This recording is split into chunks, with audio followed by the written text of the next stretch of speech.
And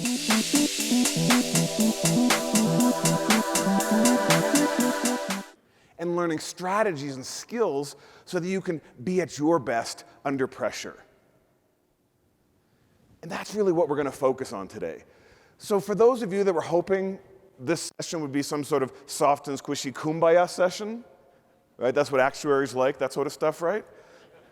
Yeah, I'm not that guy.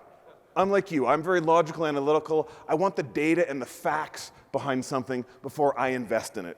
Now, for those of you who are thinking, oh no, he's going to talk sports all day, I could, but I won't. We're going to focus on the business application.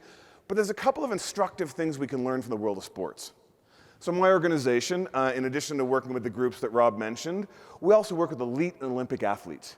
We've been to 4 Olympic Games. The competition goes up, the pressure goes up, the best performance happens. Here's what you might not know. During that same 2-week period, there are more personal worst set than in the previous 4 years combined.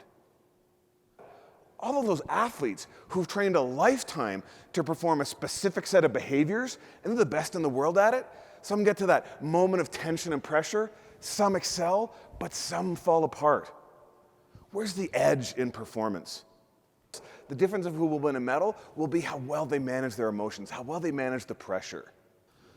I love that point. Probably everyone didn't hear that.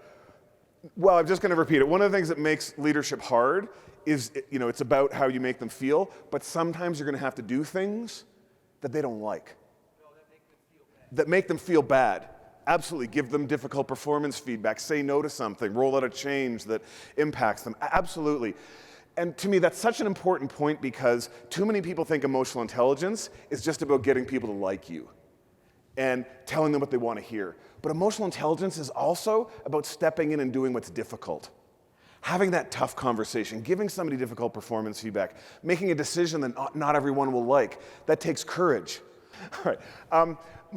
Imagine you're going to get this feedback, and it's actually going to be in 2 emails. But those emails are going to have exactly the same words giving you this difficult feedback. But one of the emails comes from your poor leader, and one of the emails comes from your exceptional leader.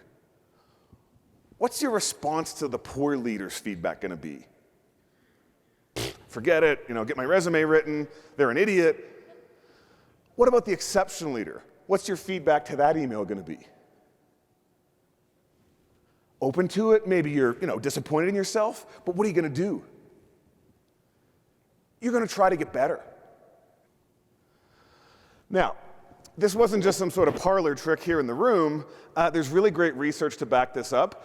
So what you've actually just done is replicated a 50-year longitudinal study that Harvard University did that was memorialized in the book Emotional Intelligence by Dan Goleman, or described in the book by Dan Goleman. And what Harvard did is they took medical, business, and law school graduates and measured them in these same 3 areas of competence, then followed them in that 50-year longitudinal study.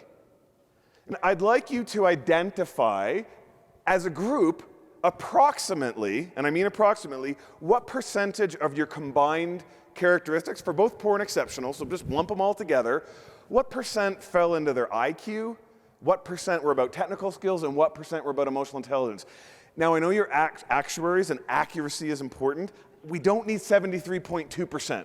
Just I was about 30%. This is your chance to estimate. So I'm going to give you a minute to team up and come up with your approximate percentages. Go ahead.